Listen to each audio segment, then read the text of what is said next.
So your vet told you that you needed to clean your dog's ears. Well, I'm here to help show you how to do that.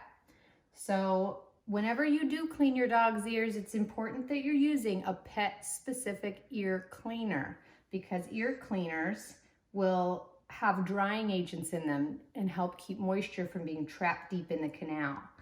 And when we're talking about doing an ear cleaning, we want to talk about the anatomy a little bit.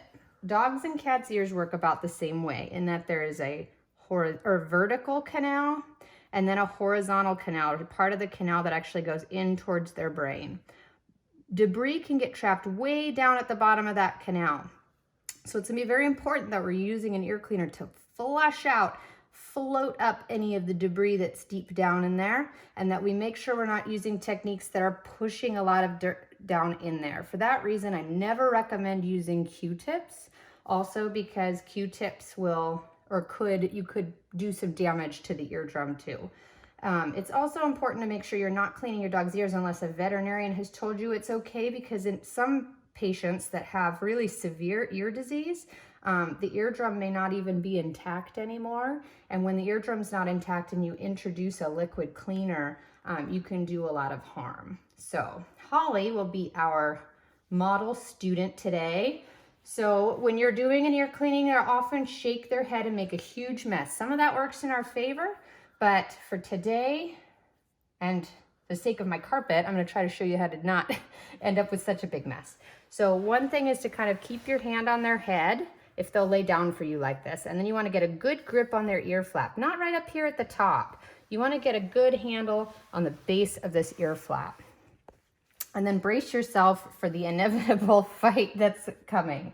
Then you take your ear cleaner and you're actually going to fill the canal. It seems a little counterintuitive, but you're going to dribble some ear cleaner in there. And then you're going to take your other hand, and all this cartilage down here, you're going to want to make it kind of agitate all that cleaner. And you'll know you're doing it right if you start to hear a washing machine sound, and if it starts to suds a little bit. And then once you feel like you've gotten good agitation, in dogs that have a lot of chunky debris in there, this is when I'd recommend letting them shake their head. But if they don't have a lot, you can take something soft like a tissue or a cotton ball. Kind of get in there. She's groaning, poor thing. She doesn't like this. And you clean out kind of all these little folds. Can you see these folds in there? She has nice big ears. It's easier to see. Some of these little dogs or cats, it's much harder to tell. And you can get your kind of finger in there and wipe out. If you're using anything smaller than your finger covered in some tissue, you're gonna push, the chances that you push something down in there is much greater. So again, if you have a dog that has some very chunky and deep debris, it's actually beneficial to let them get up and shake right now. That way they'll fling out a lot of that debris. Then you just repeat on both sides. I will flush until I basically get a clean cotton ball. So that means reapplying cleaner and wiping out, doing that agitation until it's pretty clear. Then repeat on the second side. This will make them shake their head more than they've been shaking for a little while. And then they'll find some relief. Now, if your vet has also asked you to put in an ointment or an eardrop, this would be step 2.